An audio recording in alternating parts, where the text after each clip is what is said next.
am Justina Okechukwu at the 2024 annual meetings of the African Development Bank in Nairobi.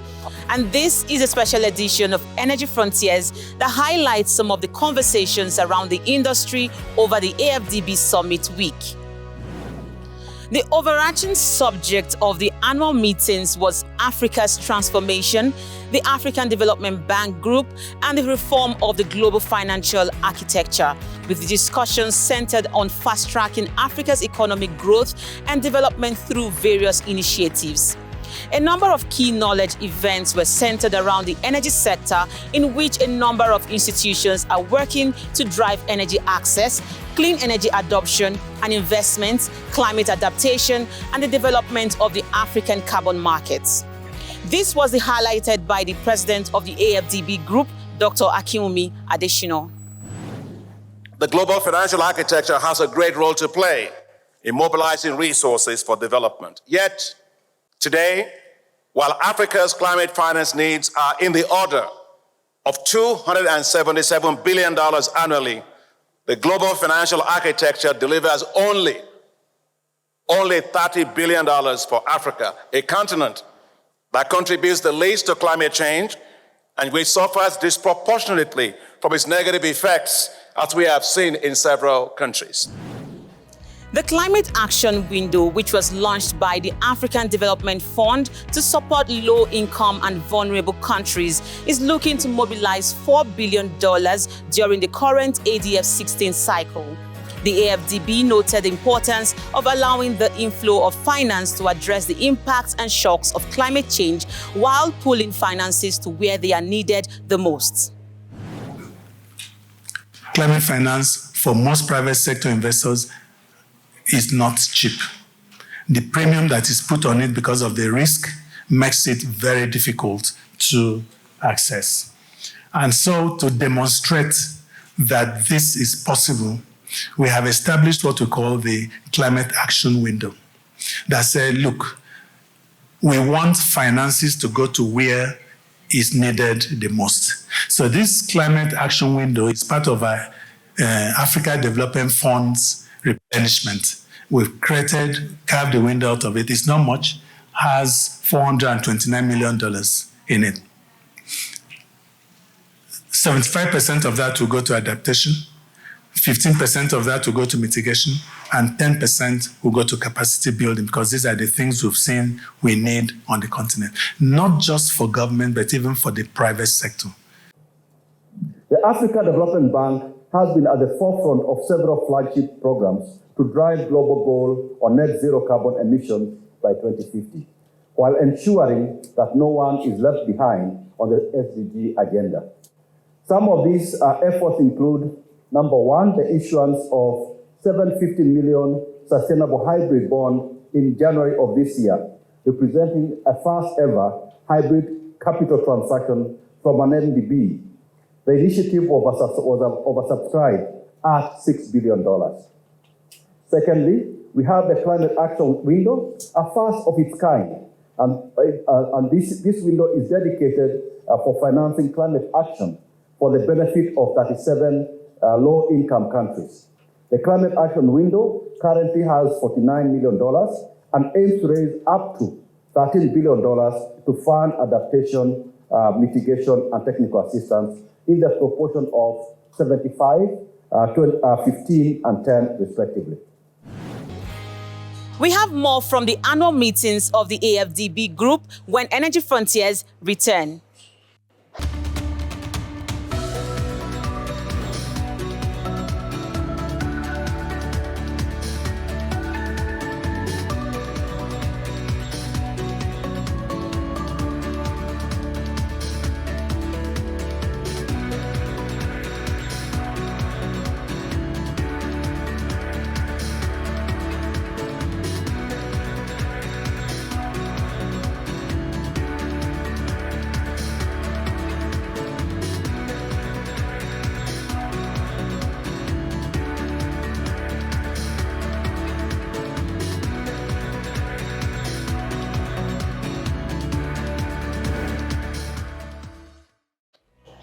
One of the most crucial discussions this week in Nairobi was a workshop led by the Association of African Development Finance Institutions on actionable roadmaps to help DFIs tap into global green funds, develop investment-ready projects, and leverage partnerships to aid access to a wider pool of domestic and international funds. Let's listen. We're working with the African Development Bank on what we call the Africa Adaptation Acceleration Program to mobilize financing for adaptation specifically amounting to 25 billion over 5 years. And what I want to explain is that the engagement, what we're seeing is that the engagement needs to be done at multiple levels, not just at one level. So the triple AP, as we like to call it, is engaging at the level of AfDB, looking at sectoral levels, looking at agriculture, infrastructure, also at the level of DFIs, working with DFIs, and more recently and in the plans, working with commercial banks. One of the biggest issues that we've seen is that in a lot of the DFIs projects that we support, and also countries trying to access climate finance, there's a lack of understanding of the climate change rationale which is needed. So through helping them develop the climate change rationale in the project, we are able to support first, quickly accelerating access to climate finance. Secondly, ensuring that we're not just accessing the climate finance, but also developing an enabling and sustainable environment that will ensure that they develop at the same time pipeline of projects that are investment-worthy and also bankable. Still on climate finance, high-level plenaries addressed ways in which Africa can make progress in its green industry, tackle its huge energy gap, and curb leakages in the continent's finance flows. So really tapping on this and building on it to develop our green industries will be key for us not to be followers in development, but to lead the way in developing for the future. And we need to also use that to tackle, I think, the biggest challenge for the economic transformation, which is the huge energy gap that we have in the continent.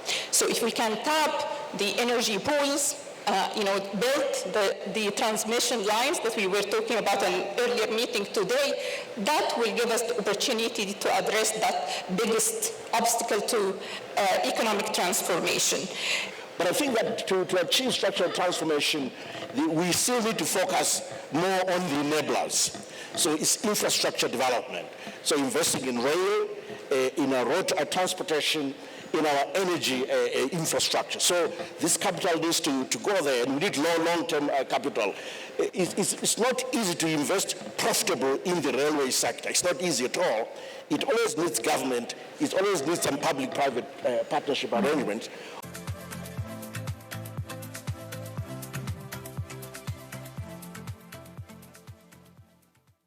We are done dreaming of an industrialized Africa. No more enduring long journeys in darkness. No more imagining life without constant power. We are done. We are done. Done tolerating 24 hours without power, load shedding, blackouts, and power cuts. Enough. Imagine a life where our abundant natural resources can't power a generation. We can't cope with that reality. 600 million Africans still lack access to power. We have the solution. It's time to turn imagination into action. African Energy Week 2024 is the platform to implement change, sign deals, and take decisive action. And implement. Join us. Invest in African energies. Energy growth through an enabling environment, and be part of the movement that brings hope to millions across the continent. It's not just about power. It's about empowering lives and giving African hope. Be there to witness the transformation. African Energy Week 2024, where imagination becomes reality. Secure your seat now. Don't miss out on African Energy Week 2024. Visit our website and buy your tickets today. Let's light up Africa and create a brighter future together. Project. At the time you need to build that project. Sign, baby, sign. Welcome back to the program.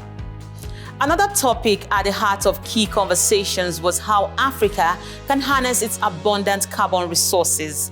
The AfDB joined African ministers and stakeholders in highlighting the various initiatives and opportunities in the emerging carbon market and how to channel new investment flows into the continent.